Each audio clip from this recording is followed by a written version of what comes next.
దేవుని నామానికి స్తోత్రములు. మీ అందరికీ వందనాలండి. ఈరోజు మత్తయి సువార్త 7వ అధ్యాయం ధ్యానించుకుందాము. మీరు తీర్పు తీర్చకుడి, అప్పుడు మిమ్మల్ని గూర్చి తీర్పు తీర్చబడదు. మీరు తీర్చు తీర్పు చొప్పునే మిమ్మల్ని గూర్చి తీర్పు తీర్చబడును. మీరు కొలుచు కొలత చొప్పునే మీకును కొలవబడును. ఇక్కడ దేవుడు తీర్పు అనేది ఎవరికి తీర్చొద్దు అంటున్నాడు. ఎందుకంటే ఒకవేళ తీర్పు నువ్వు న్యాయంగా తీర్చకపోతే అది ఒకానొక రోజు నీకు వచ్చినప్పుడు అదే కొలతతో నీకును తీర్పు తీర్చబడునని దేవుడు మాట్లాడుచున్నాడు.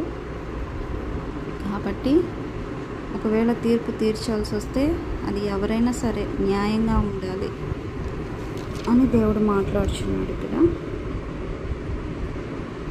నీ కంటిలోనున్న దూలమును ఎంచక నీ సహోదరుని కంటిలోనున్న నలుసును చూచుటేలా? నీ కంటిలో దూలం ఉండగా నీవు నీ సహోదరుని చూచి నీ కంటిలో ఉన్న నలుసును తీసివేయమని చెప్పనేలా?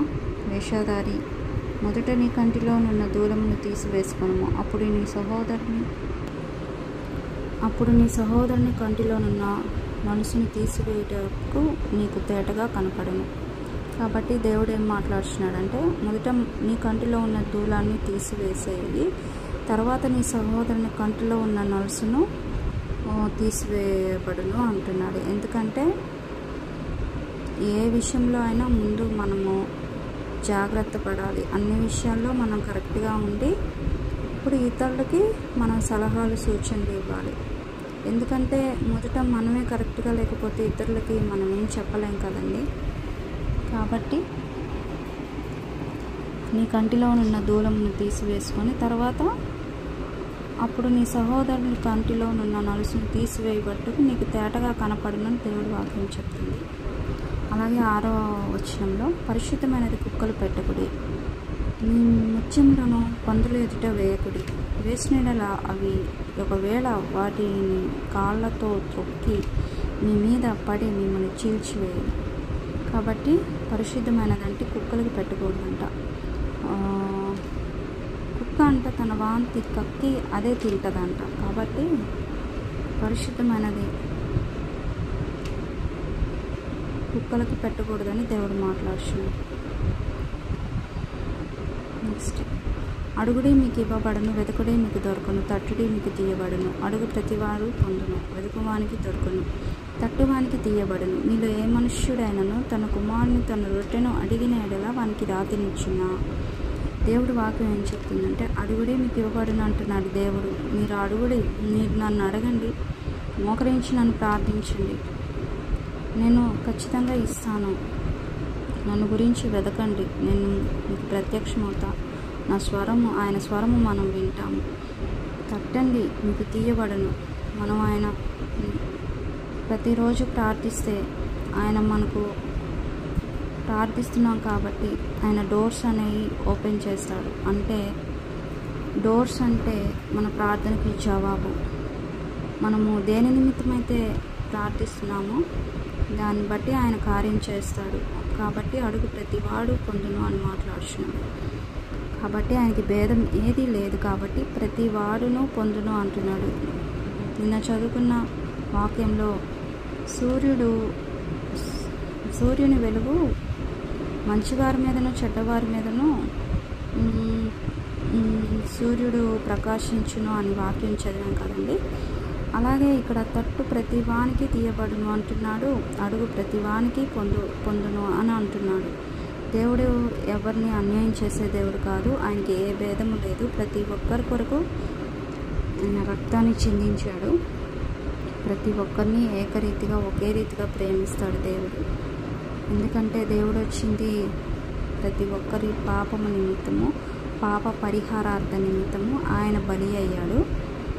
ఎందుకంటే దేవుడు ఈ లోకానికి వచ్చింది పాపుల కోసం కానీ నీతిమంతుల కోసం కాదంటున్నాడు. ఇప్పుడు ఒక టీచరు ఎక్కువగా ఎవరికి అవసరం అండి? చదువుకున్న వాడికి ఒకసారి పాఠం చెప్తే వాడే మంచిగా చదువుకుంటాడు, మంచిగా చదువుకొని ఫస్ట్ క్లాస్లో పాస్ అవుతాడు. టీచర్ ఎక్కువ కావాల్సింది చదువులేని వాడికి. వాడికి ఒకసారి చెప్తే పురకెక్కదు కదండి. బాగా వాడికి దగ్గరుండి చదివించి వాడిని కష్టపడి ఎగ్జామ్స్ రాపించి తర్వాత అప్పుడు వాడు పాస్ అవుతాడు. కాబట్టి దేవుడు ఈ లోకానికి పాపుల కోసమే వచ్చాడు, నీతిమంతుల కోసం కాదని ఆయన చెప్తున్నారు. కాబట్టి కుమారుడు ఆకలితో ఉంటే నానా రొట్టె అని అడిగితే తండ్రి రాళ్ళని ఇస్తాడా? ఇవ్వడు కదండి. చేపని అడిగితే పాముని ఇస్తాడు? ఇవ్వడు కదా. మనం చెడ్డవాళ్ళమై ఉండి కూడా మన పిల్లలు మంచిగా ఉండాలి, వారు మంచిగా బ్రతకాలి అని వారి కొరకు మనం కష్టపడి ఎంతగానో మన జీవితకాలం అంతా ఉన్న మన పిల్లల కోసం కష్టపడతాం కదండి. అలాగా చేస్తున్నాం మనం చెడ్డవారయ్యండి కూడా మన పిల్లల కోసం కష్టపడతాం. కాబట్టి పరలోకమందున్న మన తండ్రి అడుగు వారందరికీ అంతకంటే ఎంతో ఎక్కువగా నిశ్చయంగా నేను మంచి ఈవుల్ని ఇస్తానని మాట్లాడుతుంటే ఎంత ఆనందకరంగా ఉందండి ఈ వాక్యము. కాబట్టి దేవుడు అడుగు ప్రతి వారికి ఇస్తాడు, అంతకంటే ఎక్కువగా నిశ్చయంగా ఇస్తానని దేవుడు వాక్యం చెప్తుంది. మనం ప్రార్థిస్తున్నా మనకి జవాబు రావట్లేదు, సమాధానం రావట్లేదు, కన్నీళ్లతో ఎంత మొరపెట్టుచున్నా దేవుడు ఆలకించట్లేదేమో అని దుఃఖపడుతున్నారే. ఈ రాత్రి ప్రతి ఒక్కరూ ప్రార్థన చేయండి, బలంగా ప్రార్థన చేయండి. దేవుడు ప్రతి ఒక్కరిని దర్శించునుగాక. ఆమేన్. ఎందుకంటే దేవుడు అన్యాయం చేసే దేవుడు కాదండి, ప్రతి ఒక్కరికి సహాయం చేస్తాడు. ఎందుకంటే ఆయన ప్రతి ఒక్కరిని ప్రేమిస్తున్నాడు, మన కొరకు ఆయన ప్రాణాన్ని పెట్టాడు. మనం అడిగిన దానికంటే అంతకంటే ఎక్కువగా ఇస్తానని దేవుడు వాగ్దానం చేసినవాడు నమ్మదగినవాడు. కాబట్టి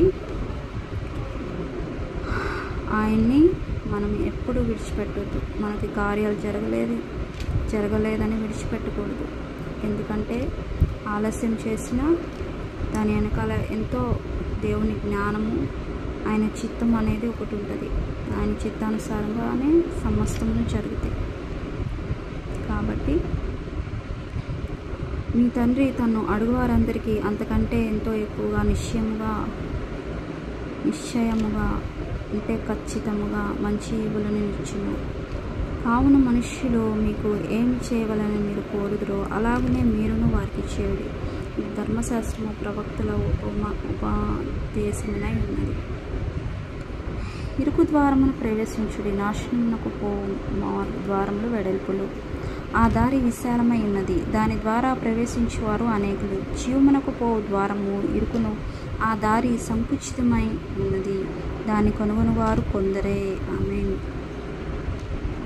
ఇప్పుడు దేవుడు వస్తున్నాడు, మారు మనసు పొందండి, రక్షింపబడండి అని దేవుడు మార్గం గురించి బోధిస్తుంటే ఎవ్వరూ రారండి. అదే ఈ లోకానుసారంగా విచ్చలవిడిగా పాపము, వ్యభిచారము, ఇంకా రకరకాలు ఈ లోకంలో ఉన్న ప్రతి ఒక్కటి వైపు మానవుడు అనేవాడు వెళ్తాడు, కానీ ఇరుకు మార్గాన ఎవ్వరూ రారు. ఎందుకంటే అది కష్టము. దేవుడితో నడవాలంటే చాలా కష్టము, దేవుని వెంబడించాలంటే చాలా కష్టము. ఆయన ద్వారము ప్రవేశించుడి, ఇరుకు ద్వారమును ప్రవేశించుడి, నాశనముకు ద్వారము వెడల్పులు అని దేవుడు వాక్యం చెప్తుంది. కాబట్టి కష్టమైన, బాధైన, హింసైన, నిందలైన, అవమానాలైనా కానీ మనము ఇరుకు మార్గానే వెళ్ళాలి. ఎందుకంటే అది ఇరుకు మార్గం అనేది జీవమునకు పోవు ద్వారము. ఇరుకును, ఆ దారి సంకుచితమై ఉన్నది, దాని కొనుగొనువారు కొందరే. సంకుచితము అంటే ఏంటండి? సంకుచితమునై ఉన్నది, దాన్ని కనుగొనివారు కొందరే. ఆ జ్ఞానం అనేది కొందరికే ఉంటుంది. ఎందుకంటే ఒక రహస్యమైనది ఆ మార్గం అనేది. అదేంటంటే మనం ప్రార్థిస్తే దేవుడు మనతో మాట్లాడతాడు. ఇరుకు ద్వారమును మనము ప్రవేశించాలి, అది ఒక జీవ మార్గము. ఎందుకంటే మనము ఆ మార్గం ద్వారానే దేవుణ్ణి కలుసుకోగలుగుతాము. నీవు నా వల్ల కాదు, నేను ప్రశాంతంగా విశాల మార్గమును వెడల్పుగా ఉంది అటే పోతాను అనుకుంటే మనము దేవుణ్ణి చేరుకోలేము. ఈ లోకము, దుష్టుడు మన మీద సమస్తం ఏలుబడి చేస్తాయి. ఆ చీకటి శక్తుల నుంచి, దుష్టుడి కార్యాల నుంచి ఎవ్వరూ మనల్ని కాపాడలేరు. కాబట్టి ప్రతి ఒక్కరూ జీవ మార్గమును పోవు మార్గమును ఇరుకును ఆ దారి సంకుచితమై ఉన్నది కాబట్టి దాని కనుగొని వారు కొందరే. కాబట్టి జ్ఞానము కలిగి వివేచన కలిగి దాని కనుగొని వారు కొందరే అంటున్నారు. కాబట్టి ఆ కొందరే ఏంటంటే దైవజనులు. మనము గుర్తెరగాలి, దైవజనుల నిమిత్తము ఎవరు ఎటువంటి వారు అని గుర్తెరిగి మనల్ని ఈ దైవజనుడు ఆయన రాజ్యానికి మనల్ని కడతాడా లేదా, మనల్ని దేవుని పరలోకము రాజ్యంకి మనము వారసులం అవుతామా లేదా, ఈ దైవజనుడు కరెక్టేనా అని ఆయన క్రియలను బట్టి ఆయనకున్న కృపావరాలు బట్టి సమస్తమును మనము పరీక్షించుకోవాలి. ఎందుకంటే ఎక్కడికి పడితే అక్కడికి వెళ్ళకూడదు. మనము ఒక దైవజనుని ఆలోచించుకొని జ్ఞానంతో వివేచనతో ఆయన మనల్ని కట్టగలుగుతాడా, ఆయన పరిశుద్ధుడైనా, ఆయన దేవుడితో ప్రతిరోజు మాట్లాడతాడా, ఆయనలో దేవుని కార్యాలు ఉన్నాయా, సమస్తము వివేచన కలిగి జ్ఞానం కలిగి వెంబడించాలండి ఈ లోకంలో ఉన్న దైవజనుని. కాబట్టి ఇదిగోండి కింద వచనంలో అదే ఉంది, అబద్ధ ప్రవక్తలను గురించి జాగ్రత్త పడుడి. చూసారా, పైన 14లో ఆ దారి సంకుచితమై ఉన్నది, దాని కనుగొనువారు కొందరే దైవజనులు. 1,44,000 మంది అని దేవుడు కూడా అంకె వేశాడు. అంటే ఈ ప్రపంచం మొత్తంలో 1,44,000 మంది దైవజనులే ఉన్నారు. దేవుడు చెప్పిన మార్గంలో నడిచేవారు 1,44,000 మంది అని దేవుడు బైబిల్లో రాసి ఉన్నాడు ముందుగానే. కాబట్టి అబద్ధ ప్రవక్తలను గురించి జాగ్రత్త పడి, వారు గొర్రెల చర్మములు వేసుకొని మీ యొద్దకు వద్దురు, కానీ లోపల వారు క్రూరమైన తోడేళ్ళు, వారి ఫలము వలన మీరు వారిని తెలుసుకుందరు. చూసారా, ఇక్కడ వారి ఫలముల వలన మనం వాళ్ళని తెలుసుకుంటాం. వాళ్ళు ఎటువంటి వారో, వాళ్ళు ఎటువంటి ఫలాలు ఉన్నాయి, ఆత్మీయ ఫలాలు, కృపావరాలు ఇవన్నీ ఉన్నాయా, వాళ్ళు ఇతరులను ప్రేమిస్తున్నారా, దేవుడితో సహవాసం చేస్తున్నారా, దేవుడి నిమిత్తము వారు ఎంతగా శ్రమ పడుతున్నారు, ఎన్ని ఆత్మలు రక్షిస్తున్నారు, దేవుడు చెప్పిన మార్గంలో ఉన్నారా అని చాలా దైవజనుల నిమిత్తము చాలా వాక్యాలు ఉన్నాయండి. వారి ఫలము వలన మీరు వారిని తెలుసుకుందరు. ముండ్ల పొదల్లో ద్రాక్ష పండ్లైనను పల్లేరు చెట్లను అంజూరపు పండ్లనైనను కోయుదురా. చూసాడా, ఒక దైవజనుడి క్రూరమైన తోడేళ్ళు స్వభావం కలిగిన దైవజనుడిని ముండ్ల పొదలతో పోల్చాడు.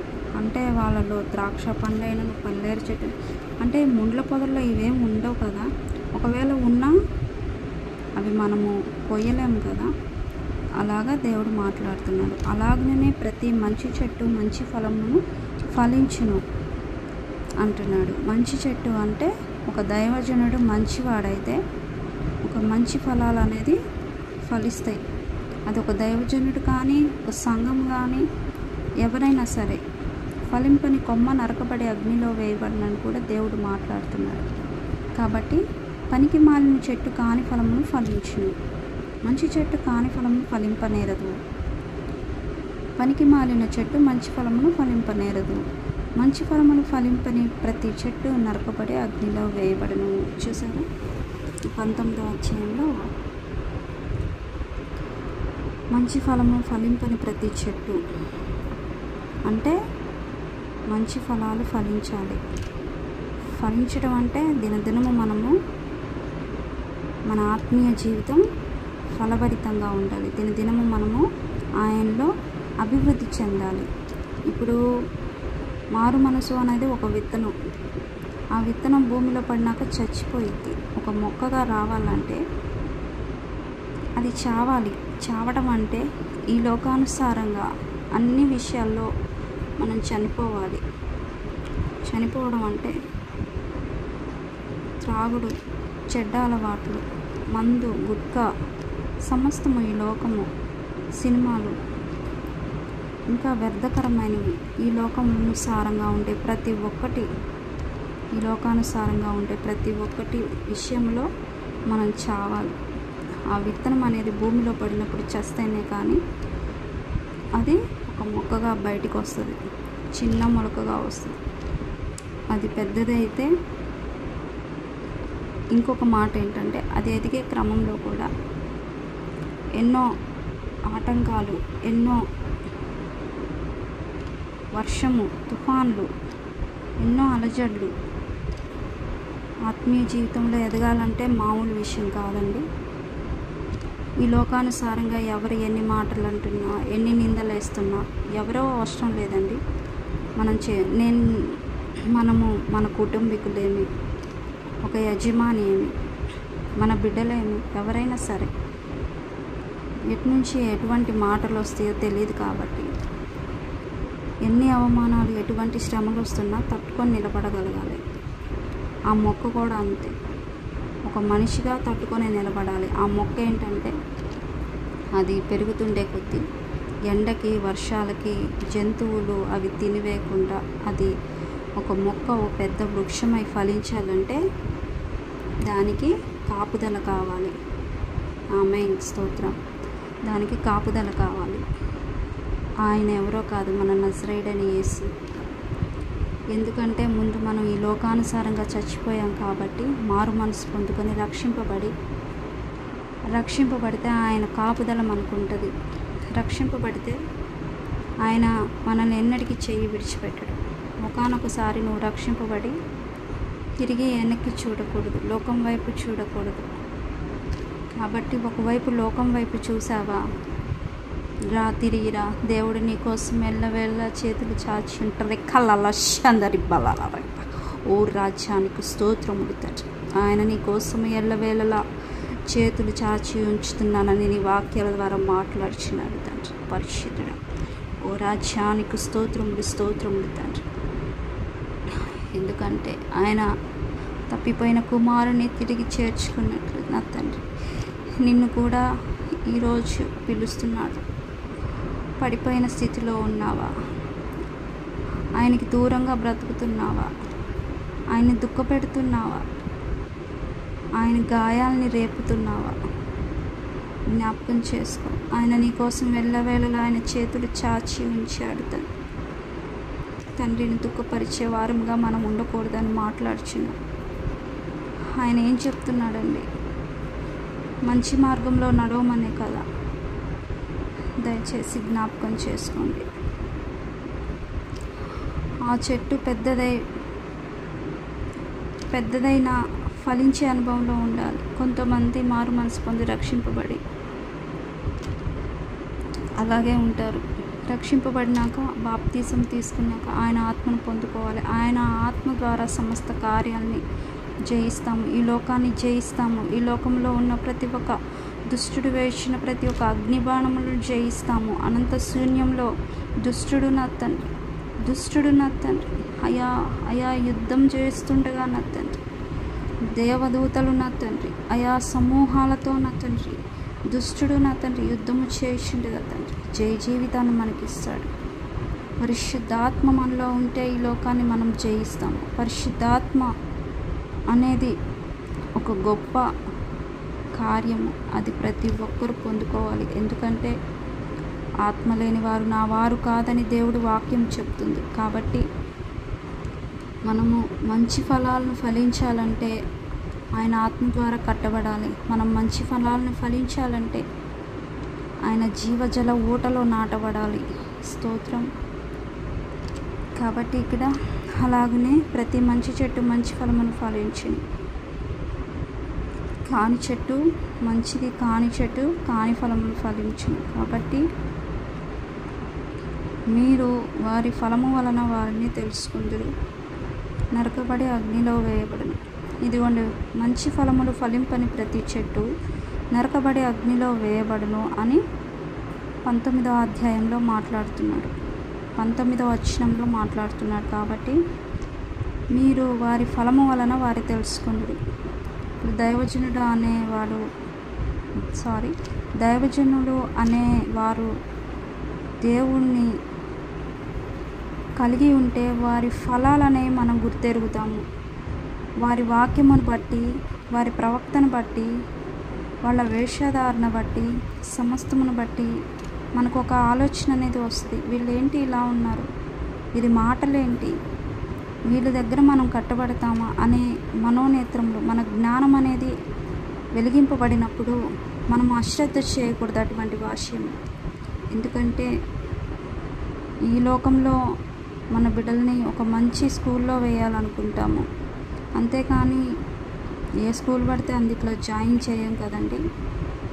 ఎందుకంటే మన పిల్లలు బాగా చదువుకోవాలి, జ్ఞానవంతులు అవ్వాలి అనే ఆలోచన కలిగి ప్రతి వారు ఒక మంచి ఫీజు ఎంతైనా సరే కష్టపడి తల్లిదండ్రులు బిడ్డల్ని చదివించుకుంటారు.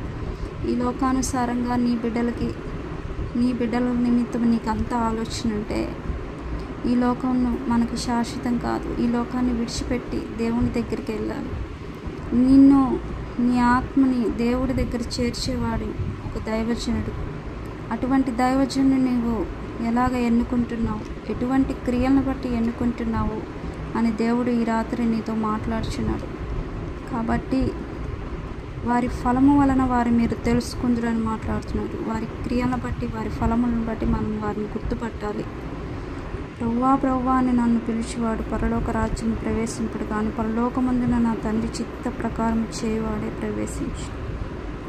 కాబట్టి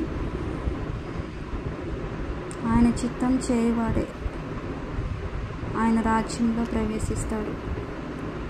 ప్రవ్వా ప్రవ్వా అని మన పొరుగు వారిని తిట్టుకుంటూ, ప్రవ్వా ప్రవ్వా అని వేషాలేస్తూ, పోకిరి మాటలు మాట్లాడుకుంటూ, ప్రవ్వా ప్రవ్వా అని సినిమాలు చూస్తూ, ప్రవ్వా ప్రవ్వా అని లోకానుసారంగా ఉంటూ, ప్రవ్వా ప్రవ్వా అని కోపము, ద్వేషము, అసూయ పడుతూ ప్రేమ లేకుండా ఉండటం. కాబట్టి ఇటువంటి వారు పరలోక రాజ్యంలో చేరాలని దేవుడు మాట్లాడుచున్నాడు. ఆయన చిత్తం ఏంటి? ఆయన చెప్పిన ఆజ్ఞని మనం పాటించడం, ఆయన నీతిని, ఆ రాజ్యాన్ని వెతకటం. ఆయన చిత్తం ఏంటి? ఆయన చిత్తం కోసం మోకరించి ప్రార్థించేయడం. కాబట్టి నా తండ్రి చిత్త ప్రకారం చేయవాడే ప్రవేశించు. ఆయన చిత్తం ఏంటి చెప్పండి? ఆయన చిత్తం ఏంటి? ఆయన చిత్తం ఏంటంటే మనము ఈ లోకాన్ని విడిచి ఆయన్ని వెంబడించడం, ఈ లోకాన్ని మన మీద ఉండకూడదు, ఈ లోకముకి వేరే జీవించడం, ఆయన కృపావరాలు పొందుకోవడం. మేము నీ నామమును ప్రవచింపలేదా అంటారంట. నీ నామమున దెయ్యమును వెళ్ళగొట్టలేదా? నీ నామమున అనేకమైన అద్భుతములు చేయు అని చెప్పుదురంట. నేను మిమ్మల్ని ఎన్నడూ ఎరగను, అక్రమం చేయువారులారా నా యుద్ధ నుండి పొందని వారితో చెప్పు. నీ నామంలో మేము ఇన్ని కార్యాలు చేశాం కదా దేవుడా, నన్ను ఎందుకు మర్చిపోయావు? మేము నీ నామంలో గొప్ప కార్యాలు చేశాం, దెయ్యాలను వెళ్ళగొట్టాము, నీ నామంలో అనేకమైన అద్భుతాలు చేశాము, చనిపోయిన వారిని లేపాము, ఎన్నో చేశాం కదా అంటే, అక్రమం చేయవాళ్ళారా నా యుద్ధ నుంచి వెళ్ళిపోండి అంటాడు. కాబట్టి ఒక అక్రమము అంటే ఒక క్రమం లేని జీవితం చేశారు వాళ్ళు, క్రమమైన జీవితం చేయలేదు. అక్రమం అంటే అక్రమంగా దోచుకోవడం అంటారు కదా, అక్రమంగా సంపాదించడం, అక్రమం చేశారు. కాబట్టి ఒక క్రమమైన జీవితాన్ని ఆయన జీవించలేదు. ఏ సేవకుడైతే ఒక క్రమమైన జీవితాన్ని ఆయన చిత్తానుసారంగా జీవిస్తాడో ఆ వాళ్ళే దేవుడికి రాజ్యానికి వారసులు అవుతాడని 21లో నా తండ్రి చిత్త ప్రకారము చేయవాడే ప్రవేశించునని దేవుడు మాట్లాడుచున్నాడు. కాబట్టి అక్రమము చేయవారులారా నా యుద్ధ నుంచి వెళ్ళిపోండి అంటున్నాడు. కాబట్టి ఈ నా మాటలు విని వాడు చొప్పున చేయు ప్రతివాడు బండ మీద తన ఇల్లును కట్టుకొని బుద్ధిమంతుని పోలియుండును. వాన కురిసెను, వరదలు వచ్చెను, గాలి విసిరి ఆ ఇంటి మీద కొట్టెను, కానీ దాని పునాది బండ మీద వేయబడెను కనుక అది పడలేదు. కాబట్టి ఆయన మాటలు విని ఆయన మాటలు చొప్పున చేసే ప్రతి వాళ్ళు బండ మీద తన ఇల్లును కట్టుకొని బుద్ధిమంతుని పోలిన వారని దేవుడు మాట్లాడుచున్నాడు. బండ అంటే ఎవరు? మన క్రీస్తు అండి. మనం క్రీస్తు మీద కట్టబడాలి, అప్పుడు ఆయన మనకి తోడుగా ఉంటాడు. పునాది అంటే పునాది బండ మీద వేయబడను కాబట్టి పునాది ఏంటి? మన క్రీస్తే మన బండ. మన పునాది క్రీస్తు అనే బండ మీద ఉండాలి. కాబట్టి ఎటువంటి శ్రమలు, శోధనలు, సమస్యలు వచ్చినప్పటికీ మనం ఎన్నటికీ కదల్చబడము. ఎందుకంటే మనము క్రీస్తు అనే బండ మీద కట్టబడి ఉన్నాం కాబట్టి. మరియు నా మాటలు విని వాటి చొప్పున చేయని ప్రతివాడు ఇసుక మీద తన ఇళ్లను కట్టుకొని బుద్ధిహీనుని పోలి ఉండెను. ఆయన మాట ప్రకారం చేయని వాళ్ళంట ఇసుక మీద తన ఇళ్లను కట్టుకొని బుద్ధిహీనుని పోలి ఉంటాడంట. కాబట్టి వాన కురిసెను, వరదలు వచ్చెను, గాలి విసిరి ఆ ఇంటి మీద కొట్టెను, అప్పుడు అది కూలబడెను, దాని పాటు గొప్పదని చెప్పెను.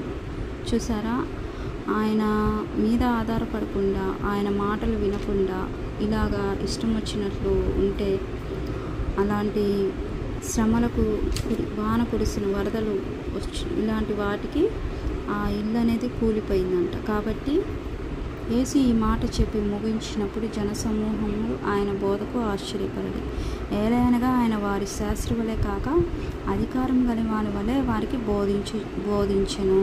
ఆమేన్. దీంతో 7వ అధ్యాయం అయిపోయిందండి. కాబట్టి ఎక్కువగా ఈ 7వ అధ్యాయంలో ప్రవక్తల గురించి, అంటే సేవకుల గురించి చెప్తున్నాడు. అబద్ధ ప్రవక్తల గురించి చెప్తున్నాడు. అబద్ధ ప్రవక్తలు తోడేళ్ల స్వభావం కలిగి ఉంటారు అంటున్నాడు. కాబట్టి ఒక నిజమైన సేవకుడు ఎలా ఉండాలో, ఒక నిజమైన సేవకుడు సంఘాన్ని ఎలా కడతాడు, ప్రసవ వేదన కలిగి, ఆత్మల భారం కలిగి ఒక సేవకుడు సంఘాన్ని కట్టాలి. ఉపవసించి పొట్ట నాయ కట్టుకొని ఒక సంఘాన్ని కట్టాలి. ఒక సంఘాన్ని దేవుడి దగ్గరికి చేర్చాలంటే ఒక సేవకుడైన వాడు పరిశుద్ధంగా ఉండాలి, నలగొట్టబడాలి, శ్రమల్లో ఆనందించాలి, సంఘం నిమిత్తము భారం కలిగి ఉండాలి. తన తల్లినైనను, తన తండ్రి అయినను, తన కుటుంబానితో సహా విడిచిపెట్టాలని మనం కొన్ని సందర్భాల్లో దేవుని వాక్యం చూసాం. కాబట్టి దేవుని కంటే ఎక్కువగా ఎవరిని ప్రేమించకూడదు. దేవుడిని ప్రతిరోజు, ప్రతి క్షణము దేవుడితో మాట్లాడాలి, ఆయన దర్శనాలు పొందుకోవాలి. ఇక్కడ వాక్యం చెప్తుంది ఏంటంటే వాళ్ళ ఫలముల వలన మనం వారిని గుర్తుపడతామని మాట్లాడుచున్నాం. కాబట్టి వాళ్ళకి ఎటువంటి ఫలాలు ఉన్నాయి, ఎటువంటివి ఆత్మీయ ఫలాలు ఉన్నాయి, అద్భుతాలు చేస్తారా, ఆశ్చర్యకార్యాలు చేస్తారా? అవి కాదు కదండి మనకు కావాల్సింది.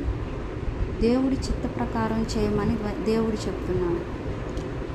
అక్కడ అద్భుతాలు జరుగుతున్నాయి, అక్కడ ఆశ్చర్యకార్యాలు చేస్తున్నాడని అనేక జనాలు, చాలామంది దైవజనులు వెంబడిస్తారు. కాబట్టి మనం చూడాల్సింది అవి కాదు, వీళ్ళు దేవుడి చిత్త ప్రకారం ఉన్నారా లేదా, దేవుడి చిత్త ప్రకారము వీళ్ళ ప్రవర్తన ఉందా లేదా, వీళ్ళ వస్త్రధారణ ఎలా ఉంది, వీళ్ళ క్రాఫ్ట్ ఎలా ఉంది, వీళ్ళు లోకానుసారంగా ఉన్నారా, వీళ్ళు ఎలాగున్నారని మన జ్ఞానం కలిగి గుర్తుపట్టాలి. అంటే నేను వస్త్రధారణ క్రాఫ్ట్ గురించి ఎందుకు చెప్తున్నానంటే, లోకానుసారంగా ఉందా వాళ్ళు, దేవుడి మాట విననట్టే కదా. అంటే వాళ్ళకి అందం కావాలి, తలకి రంగులు కావాలి, సూటు బూట్ కావాలి, అంటే వాళ్ళకి ఇవన్నీ కావాలి. దేవుడు మాత్రం, అపోస్తలులు మాత్రం రాళ్లతో కొట్టబడాలి, దేవుని నిమిత్తము హింస, నిందలు, దూషణ సమస్తము అని నేను చెప్పట్లేదండి. ఇక్కడ దేవుడు మాట్లాడుతున్నాడు. ఎవడైతే నా నామమున దెయ్యమును వెళ్ళగొట్టలేదా అని మాట్లాడుతున్నాడు. 21లో నా తండ్రి చిత్త ప్రకారము చేయవాడే ప్రవేశించును అని మాట్లాడుతున్నాడు. కాబట్టి ఒక సంఘముగా, ఒక దేవుని బిడ్డలంగా, ఒక దైవజనుడు ఎలా ఉండాలో దేవుడు వాక్యం చెప్పింది. ఒక చెంప కొడితే ఇంకో చెంప చూపించమంటున్నాడు. ఆయన చిత్త ప్రకారం శత్రువుని ప్రేమించమంటున్నాడు. ఈ లోకానుసారంగా ఉండొద్దు అంటున్నాడు. ఇలాంటి గుణాలు ఒక దైవజనులో ఉంటే నేను కట్టబడతాను అనే నమ్మకం నీకు రావాలి.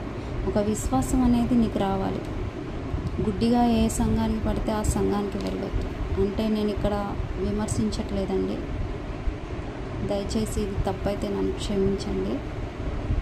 గుడ్డిగా ఎలా పడితే అలా వెళ్ళకూడదండి.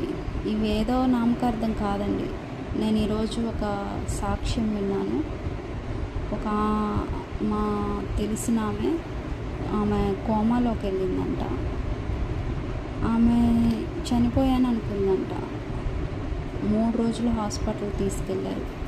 ఆమెకు అన్ని టెస్టులు చేసినా ఏమీ లేదన్నారంట డాక్టర్. ఆమె చెప్తుంది, కోమాలో నుంచి బయటకు వచ్చినాక నాకు చాలా భయం వేసింది. నరకం అనేది ఉంది, పరలోకం అనేది ఉంది. నన్ను నరకంలోకి తీసుకెళ్తుంటే ఏసయ్యా నన్ను కాపాడు, ఏసయ్యా నన్ను కాపాడు అంటుందంట. ఆమె నరకం నుంచి దగ్గరికి వెళ్తుంటే వెనక్కి తప్పించుకొని వచ్చేసిందంట. ఏదో వేరే మార్గాన పరిగెత్తుతుందంట. అక్కడ చాలా బాగున్నాయి అంట, చెట్లని, మంచి దారి అని. ఆమె 3 రోజులు అక్కడే ఉందంట. 3 రోజులు 4 రోజుల తర్వాత కోమాలో నుంచి బయటకు వచ్చి ఎంతో భయంతో, ఎంతో ఇదితో చెప్పింది ఆమె. నాకు చాలా ఆశ్చర్యం వేసింది. ఇది నమ్మాలా వద్దా అని చాలా ఆలోచించాను. కాబట్టి ఆమె 4 రోజులు కోమాలో ఉంటే ఆ కుటుంబం ఎంతగానో దుఃఖపడిందని చెప్తుంది. చనిపోయింది, కోమాలో ఉంటే ఇంకేముందండి, చనిపోయినట్లే కదా. కాబట్టి ఆమె తిరిగి వచ్చి ఆమె సాక్ష్యాన్ని చెప్తుంది. దేవుడు ఎంత గొప్ప కార్యం చేశాడు. కాబట్టి దేవుడు అంటే మనం ఆషామాషిగా తీసుకోవద్దండి. మనం ఒక దైవజనుడి దగ్గర కట్టబడాలని దేవుడు వాక్యం ఇంత రూఢిగా, ఇంత ఖచ్చితంగా చెప్తుంది. కాబట్టి ఇంత ఖండితంగా చెప్తుంది. ఒక దైవజనుడు ఇలా ఉంటాడు, ఇలా ఉంటాడు, తోడేల స్వభావం కలిగి ఉంటాడు.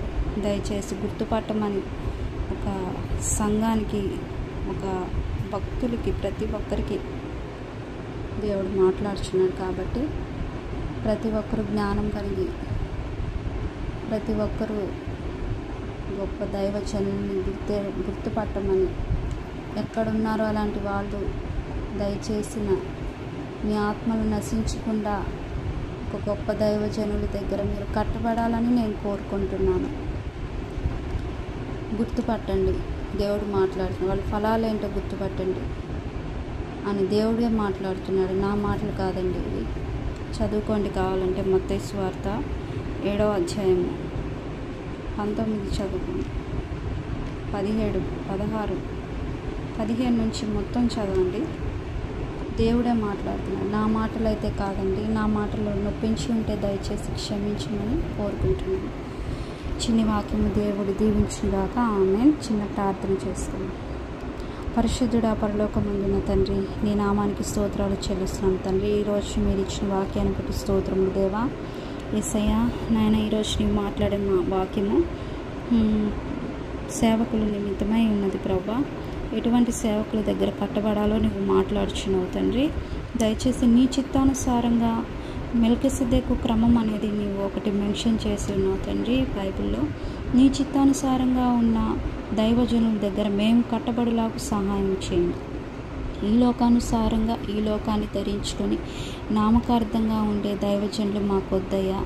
దయచేసి అటువంటి దైవజనులు నాయన, నీ చిత్తానుసారంగా ఉండే దైవజనులు మాకు కనపరచుమని, అటువంటి వారి ద్వారా మాతో మాట్లాడి మమ్మల్ని నీ రాజ్యానికి, అటువంటి దైవజనుల ద్వారా మమ్మల్ని సిద్ధపరచమని ప్రార్థిస్తున్నాను.